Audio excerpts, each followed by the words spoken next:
siapkan hatiku Tuhan untuk dengar firman-Mu. Ku siapkan hatiku Tuhan untuk dengar firman-Mu.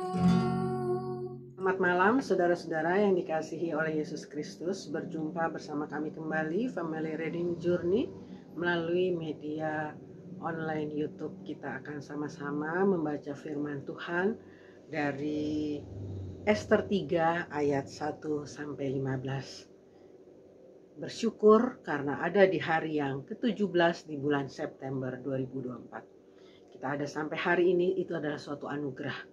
Semuanya itu adalah karena kemurahan Tuhan, karena kebaikan Tuhan sepanjang kehidupan anak-anak yang percaya dan memegang akan kebenaran firman-Nya. Mari kita satu di dalam doa untuk membaca firman Tuhan pada malam ini.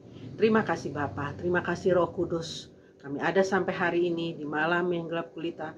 Sebelum kami tidur dan istirahat, kami akan baca firman-Mu. Firman-Mu ya dan amin. Firman-Mu pelita bagi kaki kami, dan firman-Mu yang terus berjalan, yang terus menopang, bahkan menutup bungkus kami dengan darah Yesus, sehingga kami semua boleh dijauhkan dari segala mara bahaya dan malapetaka.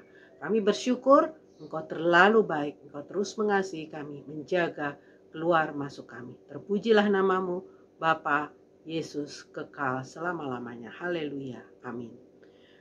Pembacaan firman Tuhan malam ini dari Ester 3 ayat 1 sampai 15. Muslihat Haman untuk memunahkan orang Yahudi. Sesudah peristiwa-peristiwa ini, maka Haman bin Hamedata orang Agag dikaruniailah kebesaran oleh Raja Ahasiweros, dan pangkatnya dinaikkan serta kedudukannya ditetapkan di atas semua pembesar yang ada di hadapan baginda. Dan semua pegawai raja yang di pintu gerbang istana raja berlutut dan sujud kepada Haman. Sebab demikianlah diperintahkan raja tentang dia. Tetapi Mordekai tidak berlutut dan tidak sujud. Maka para pegawai raja yang di pintu gerbang istana raja berkata kepada Mordekai, "Mengapa engkau melanggar perintah raja?" Setelah mereka menegur dia berhari-hari dengan tidak didengarkannya juga, maka hal itu diberitahukan merekalah kepada Haman untuk melihat apakah sikap Mordekai itu dapat tetap, sebab ia telah menceritakan kepada mereka bahwa ia orang Yahudi. Ketika Haman melihat bahwa Mordekai tidak berlutut dan sujud kepadanya, maka sangat panaslah hati Haman.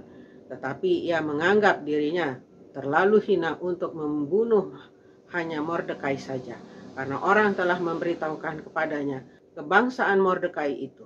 Jadi Haman mencari ikhtiar memunahkan semua orang Yahudi, yakni bangsa Mordekai itu, di seluruh kerajaan Ahasiweros.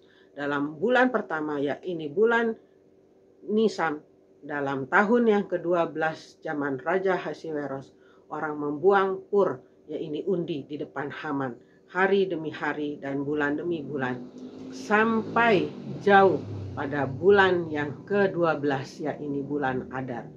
Maka sembah Haman kepada Raja Ahasiweros. Ada suatu bangsa yang hidup tercerai-berai dan terasing di antara bangsa-bangsa di dalam seluruh daerah kerajaan Tuanku, dan hukum mereka berlainan dengan hukum segala bangsa, dan hukum raja tidak dilakukan mereka, sehingga tidak patut bagi raja membiarkan mereka leluasa. Jikalau baik pada pemandangan raja, hendaklah dikeluarkan surat titah untuk membinasakan mereka. Maka hamba akan menimbang perak 10.000 talenta dan menyerahkannya kepada tangan para penjahat yang bersangkutan, supaya mereka memasukkannya ke dalam perbendaharaan raja. Maka raja mencabut cincin materainya dari jarinya, lalu diserahkannya kepada Haman bin Hamedata orang Agag, seteru orang Yahudi itu. Kemudian titah raja kepada Haman, "Perak itu terserah kepadamu, juga bangsa itu untuk kau perlakukan seperti yang kau pandang baik." Maka dalam bulan yang pertama, pada hari yang ke-13 dipanggillah para panitera raja, lalu sesuai dengan segala yang diperintahkan Haman, dituliskan surat kepada wakil-wakil raja, kepada setiap bupati yang menguasai daerah, dan kepada setiap pembesar bangsa, yaitu kepada tiap-tiap daerah menurut tulisannya, dan kepada tiap-tiap bangsa menurut bahasanya. Surat itu ditulis atas nama Raja Ahasweros dan dimaterai dengan cincin materai raja.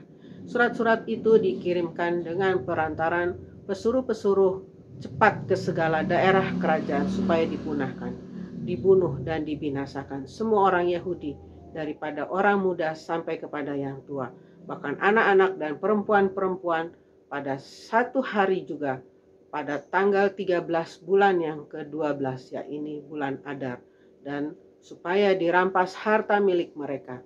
Salinan surat itu harus diundangkan di dalam tiap-tiap daerah, lalu diumumkan kepada segala bangsa supaya mereka bersiap-siap untuk hari itu. Maka dengan tergesa-gesa berangkatlah pesuruh-pesuruh cepat itu atas titah raja, dan undang-undang itu dikeluarkan di dalam benteng Susan. Sementara itu raja serta Haman duduk minum-minum, tetapi kota Susan menjadi gempar. Demikianlah pembacaan firman Tuhan pada malam ini. Biarlah kita boleh menjadi orang-orang yang patuh, yang taat akan kebenaran firman Tuhan, dan boleh terus meninggalkan dosa-dosa, meninggalkan masalah, beban hidup. Kita boleh terus mencari wajah Tuhan, terus haus dan lapar akan kebenaran firman Tuhan, dan mau menyangkal, mau mengaku dosa dan meninggalkan semuanya itu, dan hidup kudus di hadapan Bapa. Mari kita satu di dalam doa. Terima kasih Tuhan untuk takut akan Tuhan Kau ajarkan kepada kami, untuk kami tetap taat dan setia ada di jalur kebenaran firman-Mu. Terima kasih Bapa, kami bersyukur dan bersyukur. Engkau terlalu baik, Kau mengasihi kami lebih dari semuanya. Terima kasih Yesus, ini doa kami, ini jam sembahyang kami pada malam ini. Dan biarlah kami serahkan semua ke dalam tangan-Mu. Biarlah damai sejahtera dari Allah Bapa, Putra, Roh Kudus selalu menyertai dalam setiap langkah-langkah kami. Inilah doa kami, Engkau mengasihi kami lebih dari semuanya. Terpujilah Engkau Yesus. Terima kasih Bapa. Kami akan tidur dan istirahat, jaga dan tutup bungkus kami malam ini. Dan kami tidur dalam naungan kasih-Mu, dalam penjagaan-Mu. Terpujilah nama Yesus kekal selama-lamanya. Haleluya. Amin. Terima kasih saudara-saudara yang dikasihi oleh Yesus Kristus. Kita akan kembali besok dengan judul dan perikop yang berbeda. Tuhan Yesus memberkati.